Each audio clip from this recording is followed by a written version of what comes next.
for another episode. Welcome to the James Nolan podcast, where you know what we talk about, all things New York sports, and we're kicking it off with some New York Mets talk because it came out.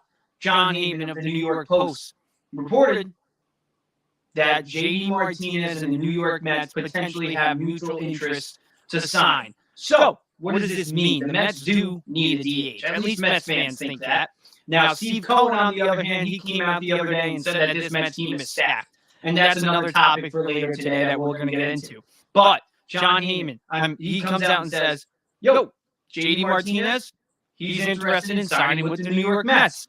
And Mets fans want that to happen. JD Martinez in 2023, even though he's an aging veteran, even though he's 36 years old, he's still one of the better hitters in the sport right now. Last year in 2023, 271 batting average, 33 home runs, 103 RBIs. Yes, he's an aging veteran. At the same time, it's not going to take a 3 or 4 year deal to get him. It's going to be a 1 to 2 year deal to get a guy like JD Martinez, and it only makes sense. The Mets need a DH. Yes, they want to rebuild. Yes, they want to build up that farm system. Yes, they want to get younger. But at the same time, in 2024, when you look at the roster that the Mets have, the players on their roster, Edwin Diaz, Francisco Lindor, Pete Alonso, Brandon Nimmo, Jeff McNeil, those guys are in their prime. You do not want to waste the prime years of Lindor and Alonso and Nimmo and McNeil and Edwin Diaz. You just don't. You went out there and you gave Diaz $100 million. You signed Lindor to a $300 million contract. You give $100 million to Nimmo. You give Jeff McNeil a 5-year deal. We want to see Pete Alonso get his money. But at the same time, if you're going to give those guys money, you can't just rebuild. You can't. You can't say, hey, we're going to aim for 2027, 2028, and 2025. No, you win now. And Alonso is ready to win now. Lindor is ready to win now. Edwin Diaz, he's back. And that's another thing. With Edwin Diaz back, I think it reshapes this whole entire team. Because last year, who were they missing? They were missing Edwin Diaz. And what happened? They sucked. They didn't make the playoffs, sub 500 record. 2 years ago, my MVP of the Mets was Edwin Diaz. He was that valuable for the Mets. He came in not just one inning. He came in and pitched sometimes 2 or 3 innings for the Mets to get a long save. That's how good Edwin Diaz is. He's the best closer in baseball. So with him coming back, I do think the Mets have a shot at the wild card. And yes, we're going to be talking about the Mets playoff chances a little bit later today. But right now, for those playoff chances to even increase, a guy like JD Martinez in that lineup with Pete Alonso, with Lindor, with Francisco Alvarez, who could take a step forward, with Brandon Nimmo, with the former batting champion Jeff McNeil, it makes that lineup that much better. Because we all know Alonso's going to hit 40-plus home runs and have 100-plus RBIs. It was his worst year last year, and he still had that number. And then Francisco Lindor coming off 30-30 year, probably the best Met last year. I'm interested to see how he builds off that because he's been getting better and better each year with the Mets. So year 4 for Lindor, who knows? Maybe he becomes when he was with Cleveland, he was not just one of the best shortstops. He was one of the best hitters. And last year, he showed that he can not only be one of the best shortstops, but one of the best hitters in the second half of the year. We get that Lindor for a full season. That's an MVP candidate right there. And then Jeff McNeil, former batting champion, he had a down year last year. If he bounces back, that's good. And then Brandon Nimmo, second best left fielder in baseball. Moving from center to left, I think that takes a lot of weight off his shoulders. And I think that's going to help him offensively. And we saw last year, that bat, he has pop. He has pop. He has 25-plus homer pop. He has that in him. So I'm interested to see what Nimmo's going to do this year. But the fact of the matter is, the Mets do not have a trustworthy DH. I love the potential, keyword potential of Mark Vientos. But he's had 2 seasons in the big so far. He hasn't shown much. Spring training, what has he done? Right now, Mark Vientos, his numbers in spring training, not that great. Where is it? Right here. 200 batting average, 4 home runs, 745 OPS in 45 at-bats. And who's the other option? Brett Beatty, who has a 237 batting average right now in spring training, only 1 home run and a 635 OPS. I don't want those guys as my DH. I don't. And, I'm echoing? Oh, no. Thank you, Yuki. I'm going to go fix that real quick.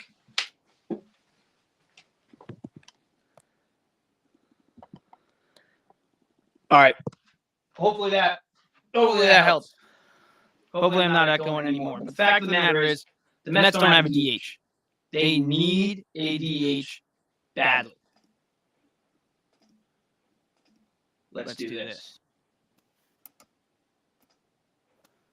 All right. Hopefully I'm not echoing anymore. But if Brett Beatty, a guy like spring training is for players, it's different for each type of player, right? For a guy like Lindor and Alonso, Edwin Diaz, these established stars in the league. Like, if they're underperforming or overperforming, we want to take it with a grain of salt because at the end of the day, this is their warm-up. But for guys like Brett Beatty, for guys like Mark Vientos, for guys like Christian Scott, those guys, for guys like even Francisco Alvarez, just a little bit, you want to see progress. You want to see a preview of what's to come because it's really their opportunity to show that they can make like a promotion, not necessarily a promotion to the bigs, but in the lineup, an everyday player. There's an open spot in that lineup at DH and at third base. And Vientos and Beatty have an opportunity to prove something in spring training, and they've done nothing but that. Nothing. So what have they done? 200 batting average from Vientos. That's not, and that's what he's done in the bigs. Like, we've seen him in the bigs, and he's hit 200. It's lousy. I don't want those two guys as my DH. I think they're going to be on very short leashes if they are our DH. But we're 10 days away from opening day, and right now it's those two guys. And JD Martinez, according to John Heyman, is interested in coming to New York to play with the Mets. And it makes sense to sign him. Like I said, Alonso, Lindor, McNeil, Nimmo, in their prime. Edwin Diaz, when Kodai Senga comes back, he's on the north side of 30. Don't waste this talent. I'm not going to say that this Mets team is going to go out there and win the World Series in 2024, but they have a chance at making the playoffs. They have a chance at stealing a wild card spot, and anything can happen in the playoffs. Now, I don't think this is a World Series team, and I'm not saying it is, but I'm saying they're a playoff team. I'm saying they have playoff pieces. They do. Nimmo is that good. Lindor, Alonso, three guys right there, all-stars. Jeff McNeil, another all-star. Edwin Diaz, best closer in baseball. I'm excited for the 2024 season. Now, are the expectations sky high? No. But at the same time, this Mets team, they got playoff pieces. So we should not just be okay with like a 75 or 80 win season. Because that's, like I said, they got guys in their prime ready to win now. And JD Martinez would show that team, hey, we're confident in you guys to go make the playoffs in 2024. You roll out a DH like Brett Beatty or Mark Vientos, that's, I don't know. How much faith do you have in Lindor and Alonso and Nimmo and McNeil and Edwin Diaz and Kodai Senga? How much faith do they really have in those guys? Because that's our core. It's a pretty good core. Is it a core like the Los Angeles Dodgers with Mookie Betts and Freddie Freeman and Shohei? Hell no. But Lindor, Alonso, Nimmo, McNeil, they aren't scrubs. So it doesn't make sense, to me at least, when I see JD Martinez unsigned and the Mets are handing out 1 to 2 year deals left and right all season. And we need a DH. And JD Martinez isn't going to take a lot. It's not going to take $100 million. It's not going to take $50 million. Maybe 2 years, 40 to 45 mil, who knows? Somewhere in that realm. But he's a guy who just last year hit over 100 RBIs, hit over 30 home runs. And you put him in the same lineup with Lindor and Alonso to protect them. And then factor in Nimmo shifting over to the left, allowing him to focus more on that offensive side rather than just defense. McNeil, if he can bounce back, which I think he can, the lineup is actually pretty good. So get JD Martinez. Now, I know Steve Cohen's comment said, hey, we're stacked. But at the same time, I don't know, man. Oh, I'm echoing again. Let's try. All right. Hopefully that stops. All right, but yeah, on to the next Mets topic. I'm going to go over my top 3 Mets players to watch. Overall, on the DH topic, let's just end it right there. Go get JD Martinez. I don't want to see Vientos or Beatty. But here are my top 3 Mets to watch going into 2024. Number 1, I put Francisco Alvarez, and here's why. Not just because he's 22 years old and he hit 25 home runs in his rookie season, but he was the number 1 prospect in baseball a few years back. I was talking about it on my last podcast. The Mets have a potential MVP in Francisco Alvarez. He's that good. In spring training, he has an 884 OPS right now, so he's performing well. He's got 4 home runs, too. He's throwing out guys left and right behind the plate. Like, his arm is ridiculous. The defense is what we were worried about with Francisco Alvarez, and he squashed that. His defense is great. And offensively, he's got room to grow. And he already hit 25 home runs as a 21-year-old, catching guys like Max Scherzer, Kodai Senga, Justin Verlander. He caught future Hall of Famers and Kodai Senga, who's now our ace. At the same time, he was 21 years old and hit 25 home runs. I don't think anybody he exceeded expectations in my eyes in his rookie year, but now I'm ready to see a step forward. Right? Batting average needs to come up. We need to see more extra base hits.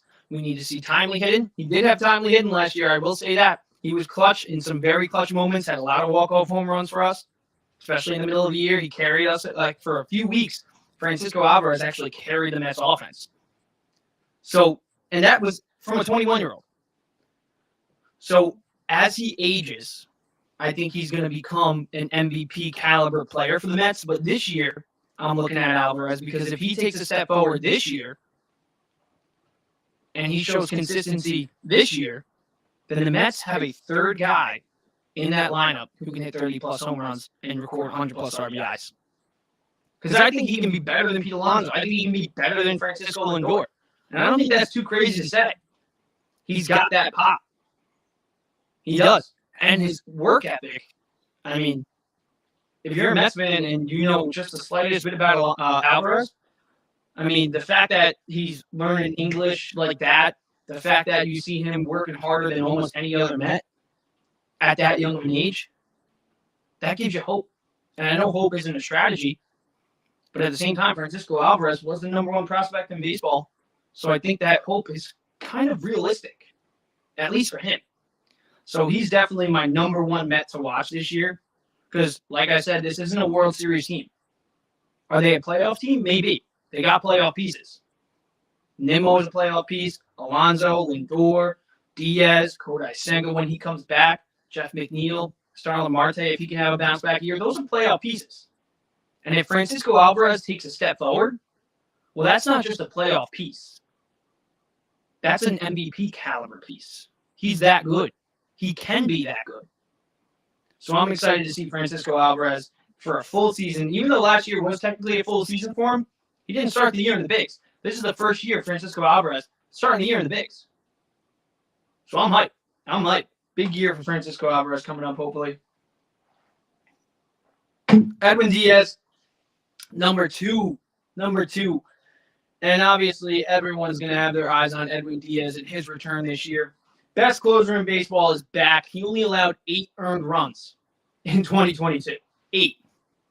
That's insane. He was the MVP of the 2022 Mets, and I think this offseason a lot of chatter was going around of who the leader of the Mets is, right? Is it Lindor? Is it Nimmo? Is it Alonso? Who's the captain? Who's the glue of the Mets locker room? And in 2022, it was Edwin Diaz. He was the glue of that locker room. He was the leader. He was the guy who was apparently the most vocal. So with Edwin Diaz coming back, I think that changes the whole entire perception of this Mets team. Because last year without him, they sucked. In 2022, with relatively the same roster that they had last year, they won 101 games. And is that all Edwin Diaz? No. I mean, Pete Alonso had a terrible year last year. Lindor struggled at points in the season. McNeil struggled. Nimmo struggled. A lot of people struggled for the Mets last year. So that's another thing. I don't think everybody's going to struggle again. And they get their guy back. Edwin Diaz, the best closer in baseball. So he's my number 2 player to watch this year. And then number 3, I just mentioned him, Brandon Nimmo. I think moving to center to left is going to be huge for Brandon Nimmo. I think you take off that defensive load off him because obviously playing center in the bigs is a job of its own. And Brandon Nimmo is a guy who gets on base left and right. And there's also talk, I see a lot of Mets fans talking about Nimmo moving down in the lineup. No, keep him at the top of the order. And yeah, Jeff McNeil, he hits a lot. He can be a guy who hits 300 plus, yes. But he's not a leadoff hitter. Brandon Nimmo is a leadoff hitter. He's the definition of a leadoff hitter. Sees all those pitches, fights off the pitches, works himself, walks, gets on base. And he can still hit extra base hits. He still shows the pop where he can hit 20-plus homers. I want that guy leading off. I'm sorry, I just do. Last year, well, this is across a 2-year span. From 2022 to 2023, these are Nimmo's numbers. 274, 40 home runs, 815 OPS. When you got a leadoff hitter that has an 800 OPS, he's one of the best leadoff hitters in the game. I think Brandon Nimmo is one of the most underrated players in the game. But the Mets cannot put him back in the lineup. He cannot be a 3-hitter or a 2-hitter or a 4-hitter. He needs to be the leadoff hitter of this Mets team. He sees all those pitches, allowing guys like Lindor and Alonso to kind of get their timing down before they even step up to the plate. Like, that's huge. Those are the little things that Nimmo does on top of his great numbers. Because his numbers are great. 274 batting average, 814 OPS, 20 home runs in the last, well, average 20 home runs over the last 2 years. And you're a leadoff hitter, that's really good. So Brandon Nimmo, one of the most underrated players in the game. And yes, he's one of the most underrated players on the Mets. So, yeah, this Mets lineup, you get a DH like JD Martinez in there, I think they're a lock for the playoffs. With just one more guy. Like I said, Nimmo, Lindor, Alonso, McNeil in their prime. Francisco Alvarez takes a step forward. That's another guy in that lineup. You add JD Martinez in there, a guy who's just coming off a year where he had 30-plus home runs, 100-plus RBIs, makes that lineup a playoff lineup. All right. We're going to take a quick break. I'm going to try to fix this echo. And we're going to get into some starting rotation news for the Mets. Jose Quintana named the opening day starter. Kodai Senga, we'll get a little injury update on him. And then we'll get into some Yankees talk. And we'll be right back in just a moment. Stay with me, guys.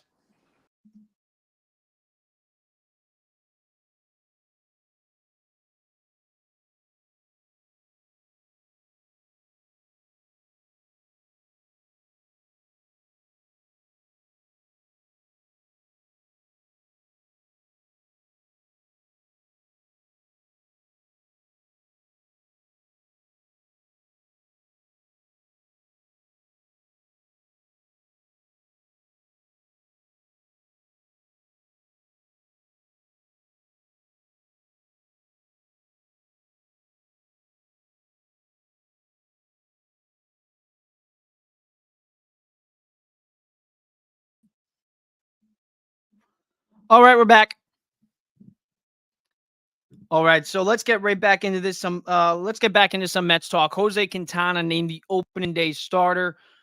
I think a lot of us saw that coming based off last year. He was the ace of the Mets in the not the ace of the Mets, but our number 2 out after Kodai Senga in the second half. He actually had a pretty good second half, sub-4 ERA, right in the 3s.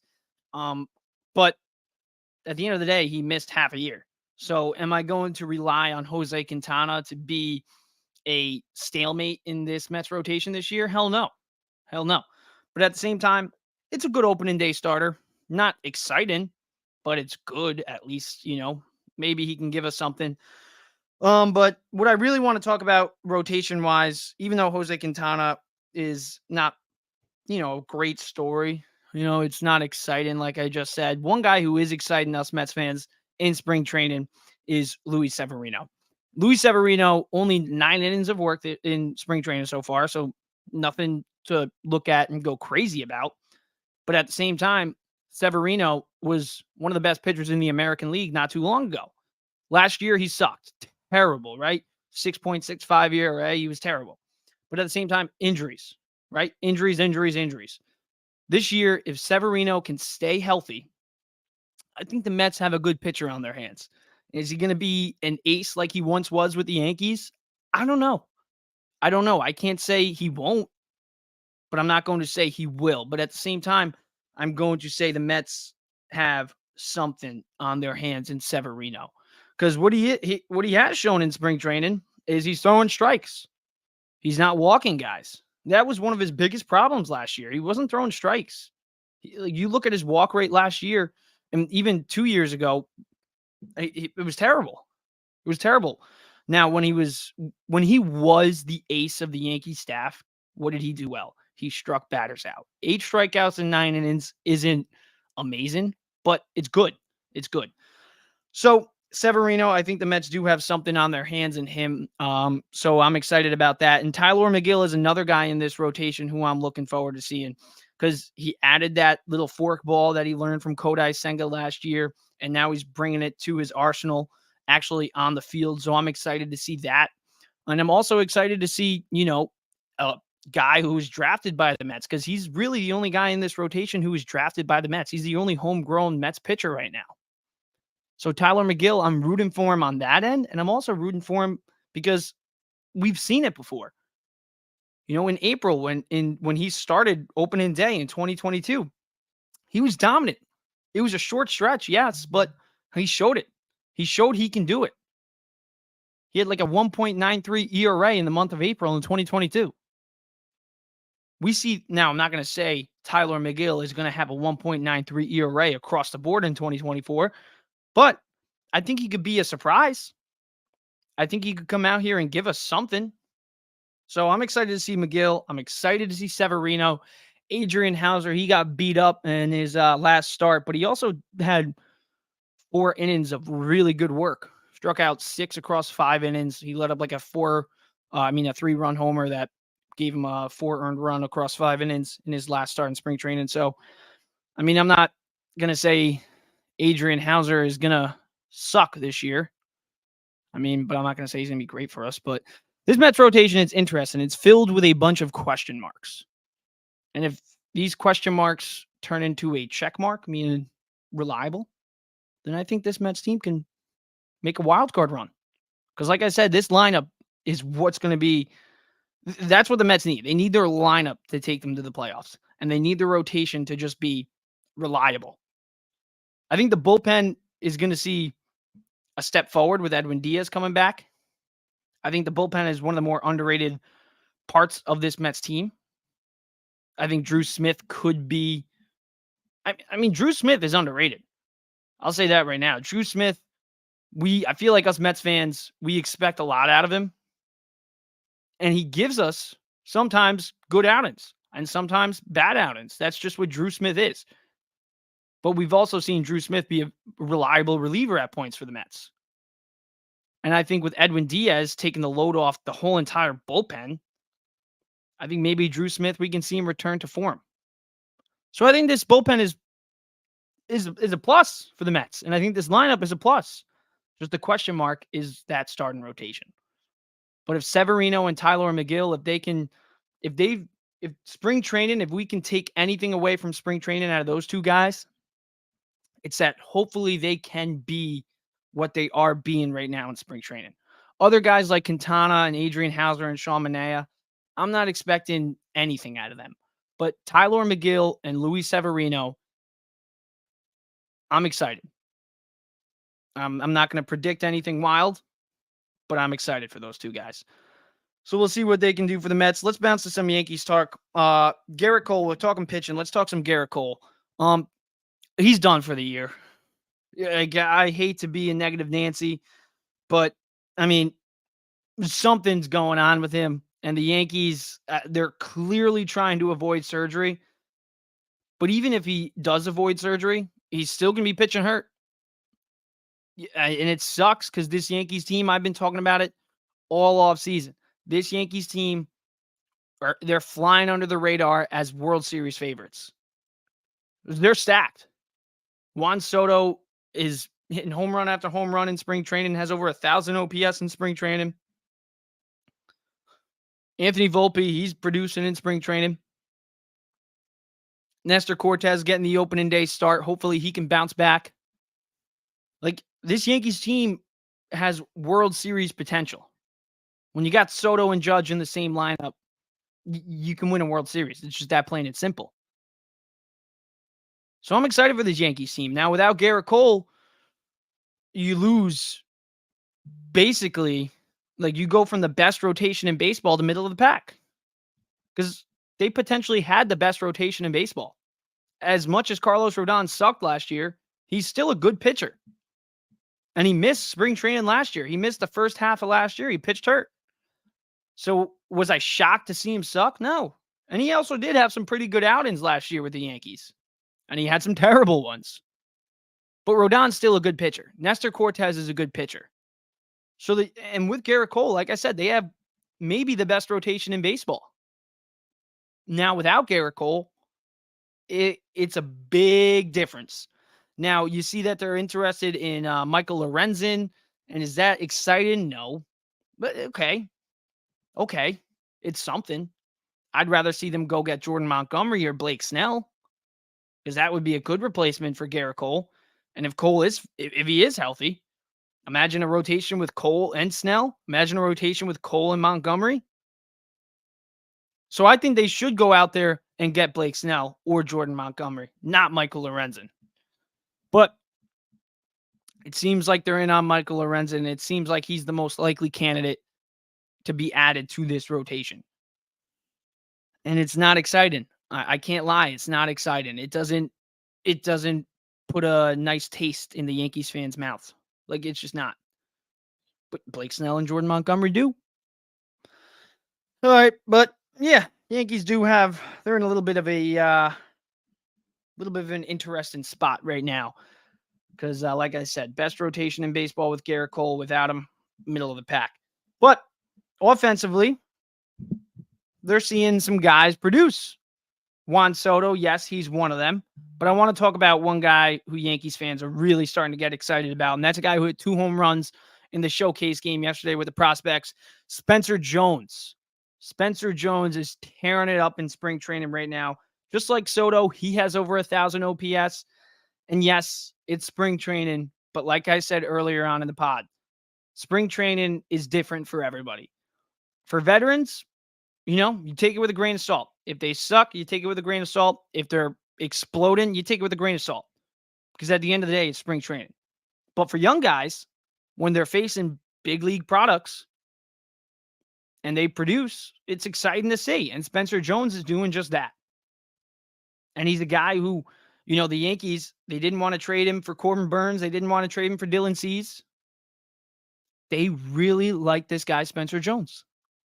And I think we could see him on the big league team this year. I'm not saying he's going to be on the big league roster opening day. He's not. He's not. He's starting the year in the minors. But he could come up. And when Spencer Jones is doing what he's doing right now, it excites you. Because he's 6'7". He's huge. He's quick. He's got pop. He's got power. He hits extra base hits. So Spencer Jones is a guy you got to keep an eye on this spring training. And even, when the season does start, when the minor league season starts off, you're going to keep a close eye on Spencer Jones. Because an injury to Stanton is definitely possible. It's definitely possible. I don't think Soto's getting hurt. He's a guy who plays in 160 games every single year. Judge, I don't think he's going to get hurt unless he slams his toe into a wall again. But Stanton, it could happen. Could happen. And who knows? Spencer Jones, if he gets his shot, he might not get sent back down. He's that good. So Spencer Jones, you got to be excited about him. Hit 2 home runs in that showcase game, and they were 2 very good home runs. He's hitting .444 in spring training, 1.287 OPS from that kid. That's insane. But Soto, as I just said, you take everything with a grain of salt out of actual, major leaguers like Soto. But he is doing very good this spring training. He's got a 300 batting average, 4 home runs, 1.111 OPS out of Soto.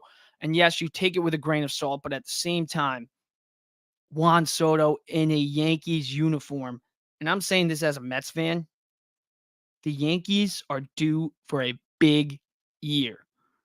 Big year. Is Juan Soto going to be a Yankee for life? Who knows? Who cares? This year in 2024, with Juan Soto, Aaron Judge, a second step out of Anthony Volpe, a healthy Anthony Rizzo, DJ LeMahieu, a little foot injury scare, but he's day to day. He'll probably be fine. Yankees lineup is stacked. It's stacked. Especially if Volpe takes that step forward. Stacked. And Anthony Volpe is actually having a good spring training too. Anthony Volpe is having a good spring training. Let's go over his numbers real quick.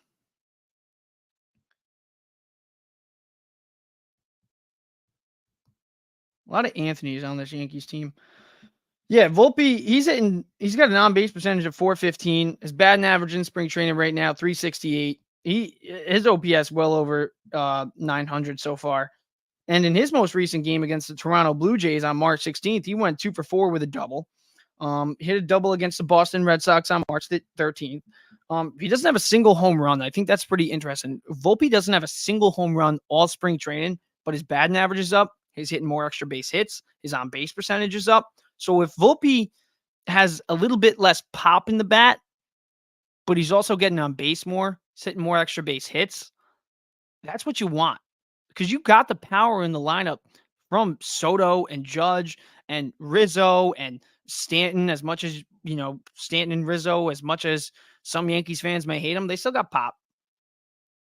And Anthony Volpe, if he takes a step back from the power, but takes a step forward from the consistency standpoint, he brings that batting average up, gets on base more. That's what you want.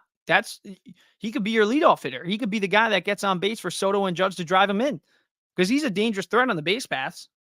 He had over 25 stolen bases last year. 2020 year in his rookie year, that's pretty good, especially as the Yankee shortstop at 21 years old. Barely played any time in AAA too. So I'm excited to see Anthony Volpe in 2024, because from what he's shown in spring training, is what every Yankee fan wanted to see. Get on base more. You're a dangerous threat on the base paths. Yes, it's great if you hit 25 plus home runs, but at the same time, we got home runs. We're good on home runs from Soto and Judge. We need a guy who can get on base consistently. And if that's Anthony Volpe, that's huge. That's huge. Because let's be real. If Anthony Volpe does what he did last year, hits in the low 200s, on base percentage below 300, Yankees fans are going to be calling for that guy to get out of the lineup. They will. He's homegrown. He's from New York. Great hometown kid. Great story. If he don't produce, they're going to be calling for him to get out of that lineup. But so far in spring training, 368 batting average, 415 on base percentage. That's what you want to see. We already know defensively he literally just won the American League Gold Glove at shortstop. But if he's hitting in the low 200s, he ain't going to be in that lineup for long. But in spring training, he's shown that he does deserve to be in that lineup, and he could take a step forward this year. Just like the Mets with Francisco Alvarez, Anthony Volpe could take a step forward. And if he does, changes the whole entire perception of that Yankees lineup. And if DJ LeMahieu too, you want him to stay healthy, obviously. He's obviously who you want at the top of the order in front of Judge and Soto, because he does get on base and gets a lot of hits. But at the same time, he's aging. He's north of 35. You don't want that. So Volpe, keep a close eye on him. And Spencer Jones. I mean, they didn't want to trade him for Dylan Cease or Corbin Burns, two legitimate starters in this league. Just shows you the future of the Yankees is in good hands. As much as fans do hate Brian Cashman, you got to hand it to him. Spencer Jones, hopefully he can be a focal point of this Yankees team at some point in 2024. All right, let's go to the football side of town. The Jets. Just last week, I was pissed off at the Jets, but this Monday, new week, and the Jets are making me happy. Tyron Smith, I did not expect that. That's huge. We got our left tackle. What I said, Elijah Vera Tucker and Joe Tippmann are really the only two guys on the Jets OLine last year that should be coming back, and it's looking like it's just that. Joe Tippmann, probably going to be the center. Elijah Vera Tucker, he's holding that spot down at guard. But we also added Tyron Smith, who's a beast. He's a beast. Yes, he's 36 years old. Yes, he's on the tail end of his career, but he's still one of the best left tackles in football. And the Jets, Super Bowl or bust. Super Bowl or bust. What do you want them to do? Go out there and get a 24-year-old left tackle who's unproven? Or do you want them to go out there and get the best left tackle, probably the best offensive lineman in free agency available was Tyron Smith. And they went out there and they shocked the world and they got Tyron Smith. Even the Jets didn't think they could get Tyron Smith. But Tyron Smith clearly he was intrigued by playing for this Jets team. So that's a huge pickup by the Jets. Another guy, John Simpson, coming from Baltimore. Yes, he did lead the league in holding penalties last year. I even pointed that out on X. He, yes, holds a lot. But at the same time, someone pointed out to me, dude, he's playing for Lamar. He's playing behind Lamar Jackson. So he is going to get a lot of holding penalties considering Lamar Jackson runs the ball a whole lot. So true. Great point. And also, I went to watch some tape on John Simpson. And he's a beast. Downfield blocking, he's a beast. Run blocking, he's a beast. So I think John Simpson isn't so much for Aaron Rodgers. I think that's for Breece Hall. And Breece Hall, we all know he could be a top 5 running back in this league. Maybe he already is. Who knows? Scrimmage yards wise, he's a beast. He's receiving, he's running, he could do it all. John Simpson was for Breece Hall. That's going to be a huge run blocking pickup. I love that pickup. And he's durable. He's durable. Played in every game for the Ravens last year. So that's huge. Joe Tippmann coming back, obviously. AVT coming back. Morgan Moses, former Jet. He's coming back too. Durable. Not exciting. Not a beast like Tyron Smith. Not a elite run blocker like John Simpson. But he's durable. And one of the Jets' biggest issues with their offensive line the past 2 seasons, durability. It's been musical chairs with that offensive line. You had Joe Tippmann as a rookie playing guard and tackle at points when he's truly a center. You just don't want that. Mekhi Becton out left and right during his Jets career. He's done. He's gone. Thank God. AVT, he does have some durability questions too, but at the same time, he's a stud. When he's healthy, he's a stud. So this Jets O-line completely changed in a week. In a week, they went from the worst offensive line to, on paper, going into this season, they got one of the better offensive lines in football. So that's huge. And they got their backup quarterback in Tyrod Taylor. So Joe Douglas is off to a great start this offseason. The 2 biggest things the Jets needed to fix, backup quarterback and offensive line. And they've already achieved that. On to the next one. What do you need to do now? You cut CJ Uzomah after 2 lousy seasons. You need a tight end. Tyler Conklin, I love him. But Brock Bowers is that much better. So, at number 10, a lot of people want to see the Jets go out there and draft Georgia's tight end, Brock Bowers. And Brock Bowers was a beast in 3 years total. At Georgia, he racked up 2,538 receiving yards, 26 receiving touchdowns in college as a tight end. He was putting up wide receiver numbers as a tight end in college.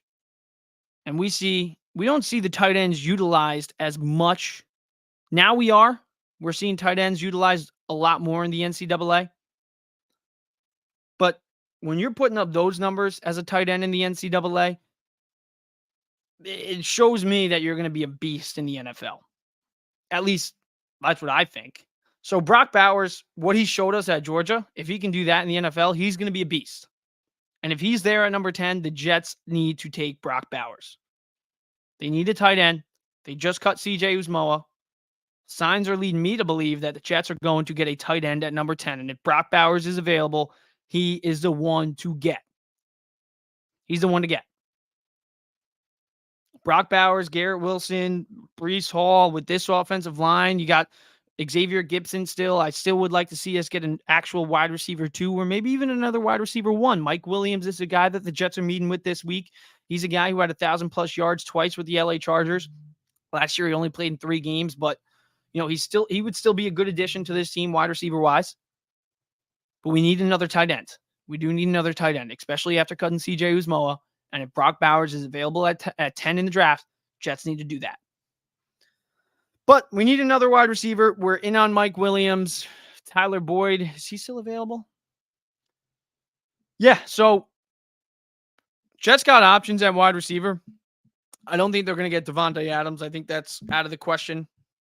I mean, out of the equation.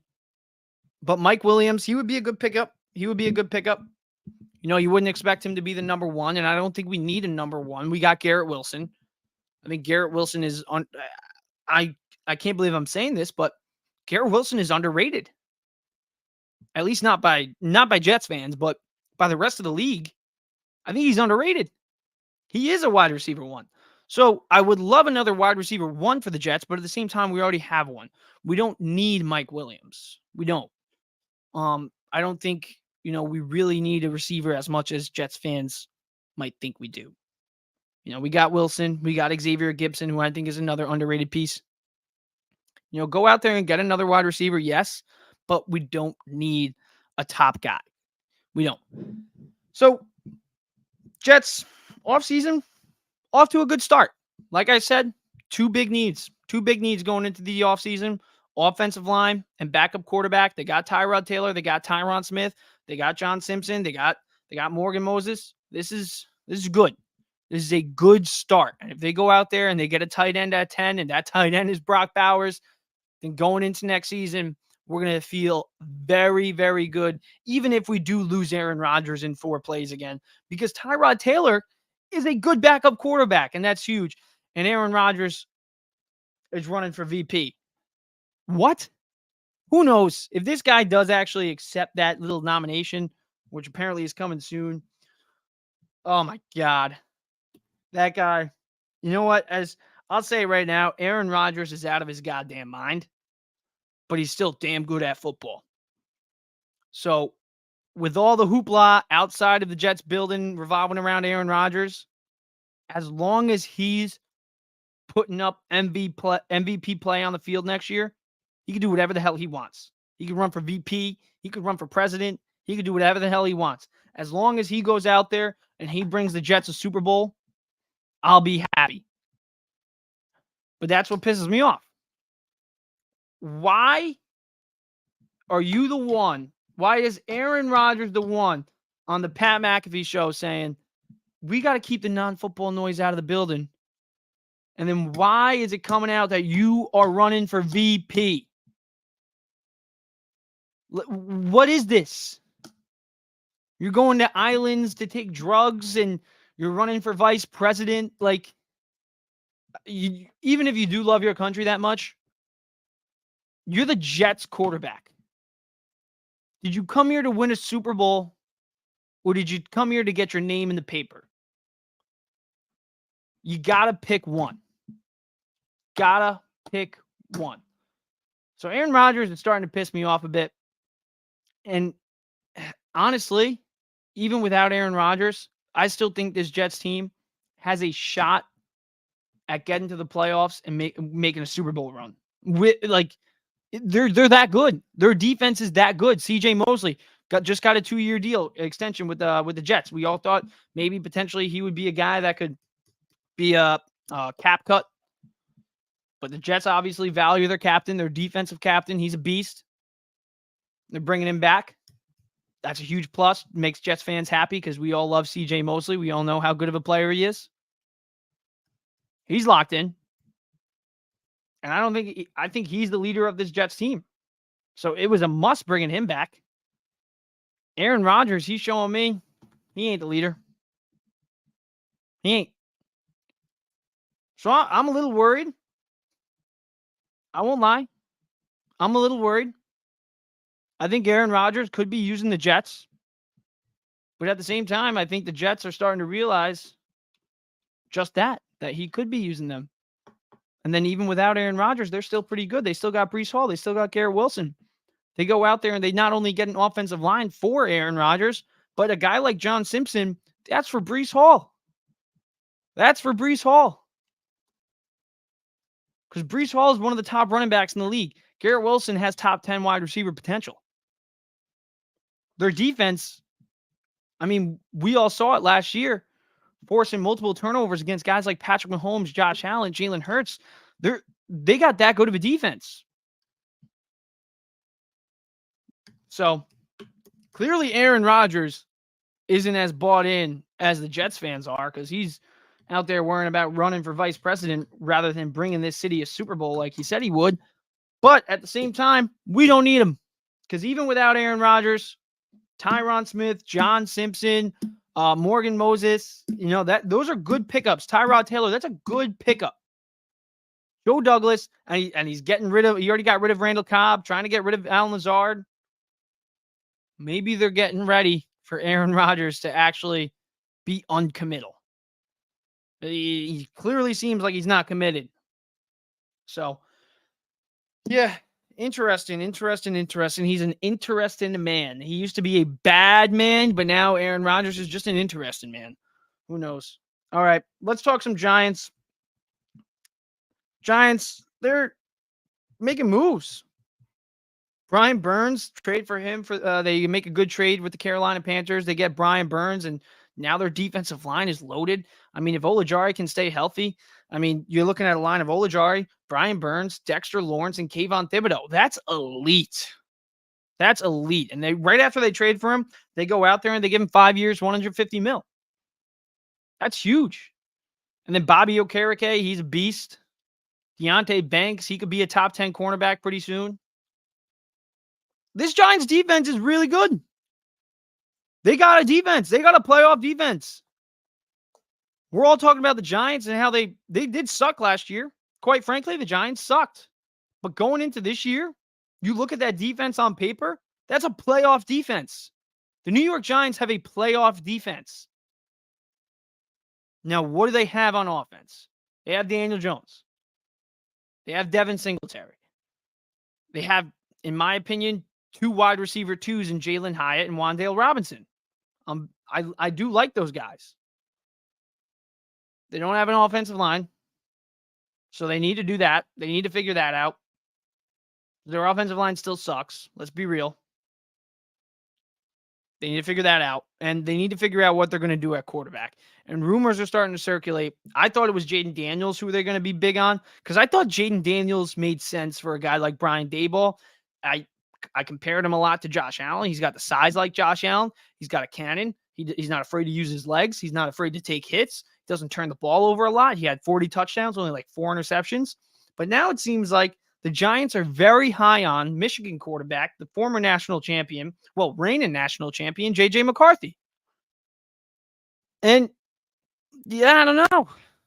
I mean, when you look at his numbers from college, it doesn't stand out the way that Jaden Daniels' 40 touchdowns and 4 interceptions stand out to you. But they're decent. I think he had 26 passing touchdowns.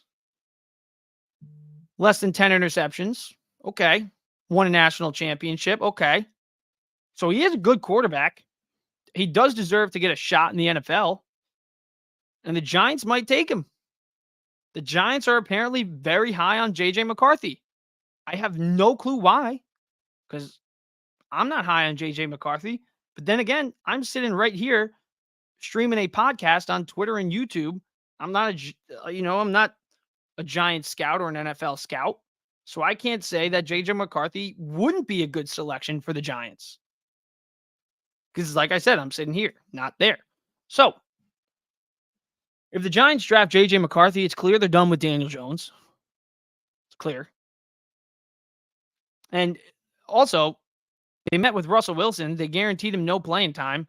So that leads me to believe the Giants are drafting a quarterback. They are 100% drafting a quarterback. They guaranteed Russell Wilson no playing time. And I don't think it was because of Daniel Jones. I think it's because they wanted Russ, Jones, and a rookie. Makes sense. Russ wouldn't be a big cap hit. Jones, I mean, he's got 1 year left, basically. He's been given opportunity after opportunity. Yes, he had that one playoff win a few years back. But other than that, what has Daniel Jones done? So this is either Daniel Jones it is his last year. Because he's going to get a chance to prove it one more time. Well, I'm going to predict that he won't prove enough. He won't. Because he lost his best friend, Saquon Barkley. Saquon Barkley was the reason the Giants made the playoffs in 2022. It wasn't Daniel Jones.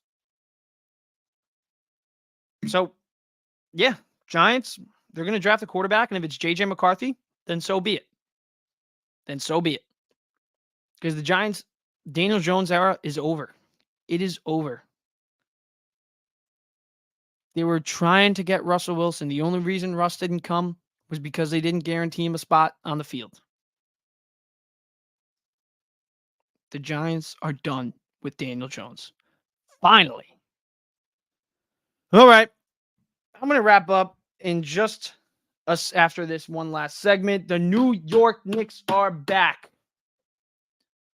Yeah, the Knicks are back. 3 straight W's.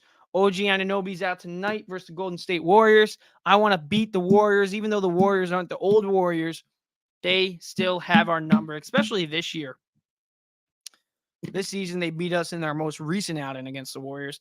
Steph Curry went off, but Jalen Brunson, he's coming off back-to-back 40-plus point performances.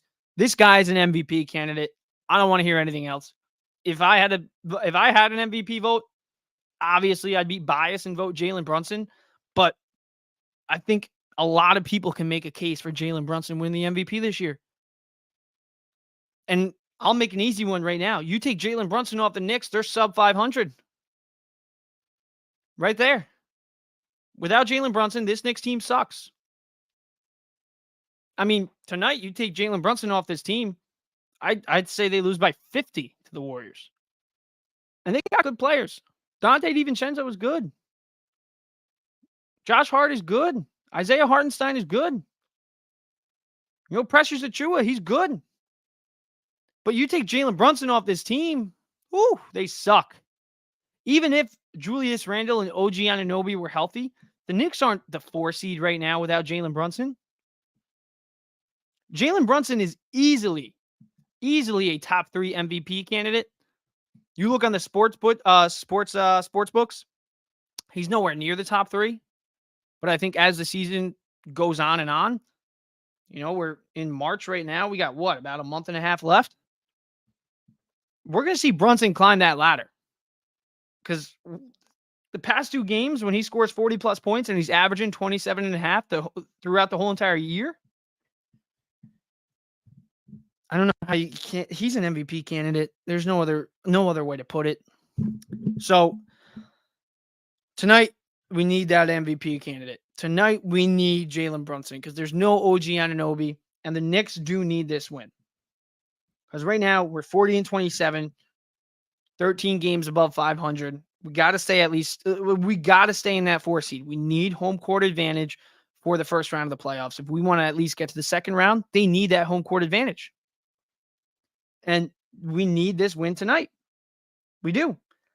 Because tomorrow we got the Nuggets. Thursday we got the Nuggets. So we got 2 big games coming up, Warriors, Nuggets, and then after that we get a little bit of a break. We got Brooklyn, we got Detroit, we got Toronto, we got the Spurs, we got Thunder. Thunder actually having a good year, so that's not really too much of a break. But we got a little bit of a break after these 2 hard opponents in Warriors and the Nuggets. But tonight is the one we need. Because the Nuggets, it's going to be hard. Obviously, the Denver Nuggets, reigning NBA champions, second best team in the West right now. Jokic, beast, probably the leading MVP candidate right now. But I think this one we need to take. Even though it's on the road, we need to take this win. So, yep, that's my take on the Knicks versus Warriors tonight. Need this win for the standings. Can't slack off. We cannot slack off. And OG Anunoby, happy to have him back. He's out tonight, so it is going to be a little bit of it's going to be a tough one tonight without him, but we can still do it. We still got our MVP candidate in Jalen Brunson. Julius Randle, let's do a quick update on him. There's no timeline for Julius Randle as of right now. Obviously, he's trying to avoid surgery, but if he does get surgery, he's done for the year. He's done for the year if he gets surgery. He's trying to avoid surgery. I don't think he's going to be back. I think Randall's done for the year. I've already accepted it. I've already prepared for it. And I still think we can get to the second round, maybe even the Eastern Conference Finals without Julius Randle. That means OG Anunoby needs to stay healthy. He needs to stay healthy because without him, Without OG Anunoby, this Knicks team is completely different. Against teams above 500 with OG Anunoby in the lineup, the Knicks are 8-2. Without OG Anunoby against teams above 500, the Knicks are way below 500. I'm not sure the exact record, but I know we're not very good without OG Anunoby against teams above 500. So, yeah, that's about it. Let's go Knicks tonight. I think they do get the win. We need redemption against the Warriors. So, hopefully Brunson maybe back-to-back 40-point performances. That would be awesome. Get that name in the MVP race even more. He is an MVP, though, in my eyes. All right, that wraps it up. Thank you guys for watching. If you're still with me, thank you. And I'll see you guys next Monday on the James Nolan Podcast.